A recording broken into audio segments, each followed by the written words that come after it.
Let's talk about big picture right now.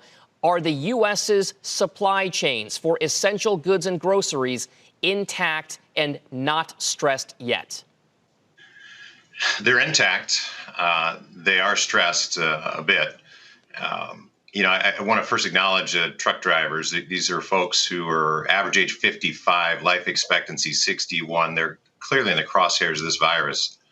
And they are out there every day supporting our needs, warehouse workers and grocery and drugstore workers as well.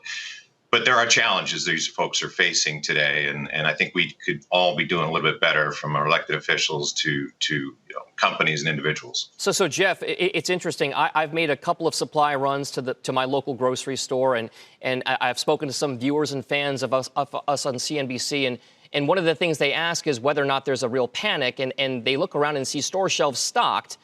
The fact that store shelves are stocked right now is making it so that we don't panic.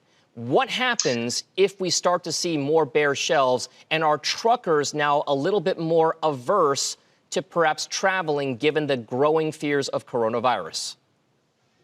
Well, I think I'd like to assure viewers, especially in those hard hit areas, that the truck drivers as a whole wrap themselves in the flag and rise to, I've seen it over 30 years, rise to every challenge and occasion.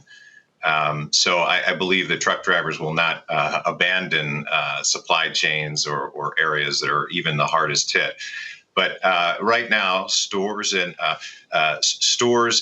even food distributors, we take 36% of all calories from restaurants, right? All this food now has to go through grocery chains. So the grocery chains are understandably challenged with keeping up with that, but they're doing a pretty darn good job, I'd say. And some of the things that we need most, like hand sanitizer, those things will take a little while longer to come back online. But I think you'll see the stores begin to feel normal again fairly soon. So Jeff, you bring up an interesting point about need. I mean, we all need and want things like paper products, hand sanitizers, Lysol, Clorox wipes, disinfectants, that sort of thing. Take us through what exactly the trucking industry or truck drivers need right now, whether it's from the government or anywhere else, to effectively do their jobs and keep American store shelves stocked. Yeah, I think it starts at the top. I think Washington needs to prioritize the safety and convenience for drivers. Rogue decisions like the ones Pennsylvania made recently to shut their restrooms and their highway rest stops is a slam in the face of drivers who are quite literally sustaining us and life.